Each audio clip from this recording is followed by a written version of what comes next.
you're watching this and you're probably a member of the public power community and you've seen a lot of changes in the past several years, one of the things we've seen is higher customer expectations, especially when it comes to bill payment options. So recently, Hometown Connections agreed to work with DivDat to assist the public power utilities provide multiple channels for bill payment. Today, I'm joined by DivDat President Jason Bierkle to introduce you to DivDat. Jason, welcome to Hometown and welcome to our Hometown channel. We're so glad to have you speaking with us today. Thanks for having me, Mike. Yeah, well, tell us a little bit about how you guys got started. You know, the name DivDat is very interesting. Just curious as how the genesis of DivDat. So DivDat was started in 1971. My dad and my uncle realized that the marketplace, the smaller businesses could benefit from computing power, which at that time was very expensive and only the large companies could afford. So they went out and purchased a big old IBM mainframe and started selling fractional data processing for functions such as route accounting, accounts payable, accounts receivable, which greatly impacted the efficiencies of some of these smaller companies.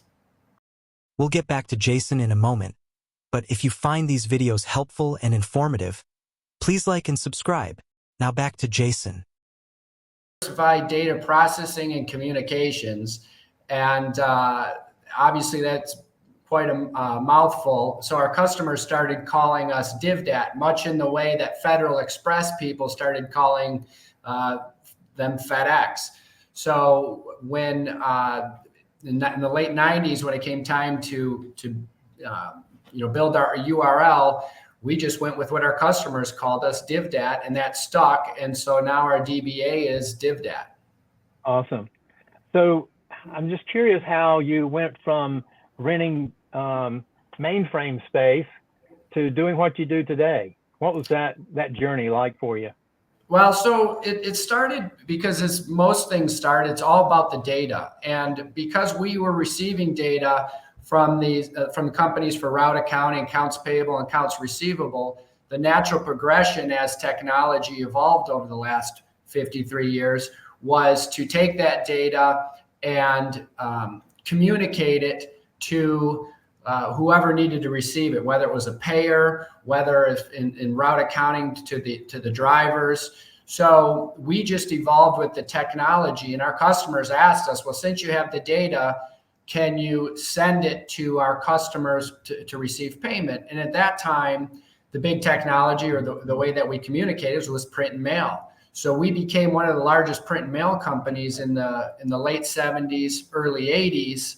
And then from there, fax machines came along. So we just took the data and started sending whoever wanted to receive the information via tax. Obviously, it was much cheaper than to send through the post office and quicker. So again, we just evolved as the way that our culture receives and sends that information. We just added on those channels.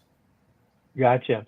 So I'm sure everything you do is backed up by research. What are you finding out there in the marketplace? I know that one of the things you found, I think, is that there's a pretty good portion of the population that really isn't part of the banking system. Yeah. So, keeping up with, technology and the demands of the marketplace, we've evolved to be a complete omni-channel payments company. So whether you prefer to pay through IVR, mobile, web, point of sale, whichever way, when we talk about, someday maybe there'll be drone payments, and we're completely set up to plug in whatever the technology is, because again, our core competency and what we really do is the data layer and the payments layer. And for us, whatever the interface is, that's the easy part. We can snap that in or build some technology, whatever the latest, greatest way of communicating that data is. But what differentiated us is about 8 years ago, we realized that there was this huge technological divide between the unbanked and the banked community. And this is a known statistic that's out there, and the Fed speaks a lot about, and that's 23% of this country is unbanked, underbanked.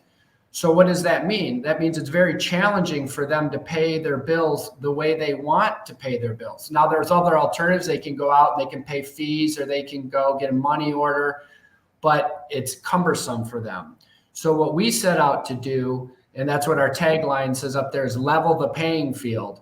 So what that means is we believe to extend the same equity, if you will, to the payer that prefers to walk in a payment. So that means real-time transaction. They can look up what their account balance is. When they do make a payment, it posts just as if you paid through the web. We match whatever the current fee structure is. So if a utility or municipality is charging a fee online, then it's okay to pay, to charge that same fee if they're going to pay in person. However, if they don't charge a fee to the online customer, why are they pushing the cost of that transaction onto the cash preferred customer? Not all cash preferred customers are financially challenged. I think everybody thinks if they're cash preferred, that's not the case. We find that a lot of folks, whether it's cultural reasons, for whatever reason, they just prefer to use cash. And we believe that offering them the same conveniences that the online customer experiences is what set us apart with our kiosk offering. Our utilities love to hear success stories. Do you have one that comes to mind that where you went into a utility and really turned things around for them? Yeah, we have quite a few. The success that we typically like to start with is we think about the community and being able to bring in that equity to the community. So the product that the kiosk was always built with the consumer in mind. And so if I start with success stories around the consumer, we have all kinds of stories that our ambassadors. So let me take a step back. So when we deploy kiosks into independent grocery stores in the community to open up the accessibility for the payer to pay their critical services, we work very closely with the community to make sure that the payer knows that this service is available, how to use it. It is very intuitive. However, the first time anybody uses any technology, it's nice to have somebody walk you through it. So we deployed an ambassador program to educate the community on how to use it, where they're located. And the stories that come back from our ambassadors about how we've saved people from jumping on 3 or 4 buses to go pay multiple bills. Because our kiosk doesn't just allow you to pay one bill. What we do is we build a network. So when you go up to the kiosk, you could pay multiple bills on one kiosk, which makes it very valuable and convenient for the payer, because they don't have to go to 3 or 4 payment centers or get 3 or 4 money orders that are expensive. They can simply go to the kiosk, much like you and I sit in front of our PC and conduct our bills. They can do the same thing on the kiosk. So our first and foremost, what we're most proud of and what we talk a lot about as far as success is how we've been able to bridge that gap between the biller and the offline or underbanked community. There's various different ways we describe this, but it's basically the offline, the cash preferred customer. So that's been very successful. From the utility side, we have a utility customer that had 7 payment centers, and they were required to have these payment centers so they could reach out into the communities. And those payment centers are very expensive. We've heard anywhere from $400,000 to $500,000 a year per payment center. And not to mention the payment centers are only open from 9 to 5. So this utility was able to shut down all their payment centers. Their customer sat went up by 20%. The return rate's at 95%. The community loves it, and it allows the utility to expand into communities that it may not be cost effective to have representation. So it's been a win-win for for the biller, the utilities, for the payer, and also for the local merchants, because they want to better service their community. And if they don't have to charge money order fees, that is obviously more money that could be spent in the store and add more value to the consumer to come back to their store. Right. So customer satisfaction numbers go up, and it sounds like there's fewer non-payment issues that the utility has to face.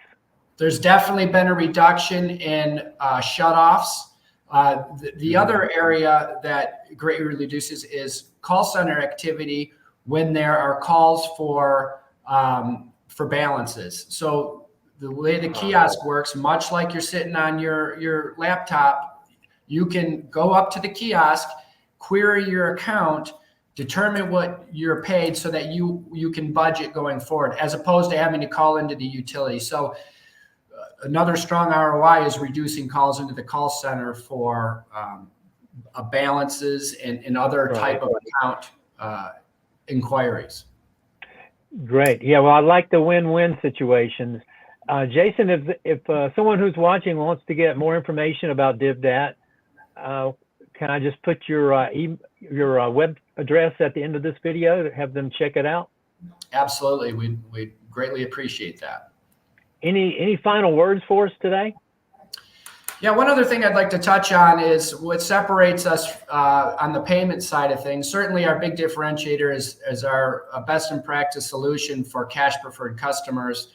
But also, we because of our genesis of being in the data processing, we work really close with not only the customer service departments, but also the treasury departments. A lot of times, customer service makes the decision on payment portals and everything else. And then after the fact, IT and treasury has to get involved.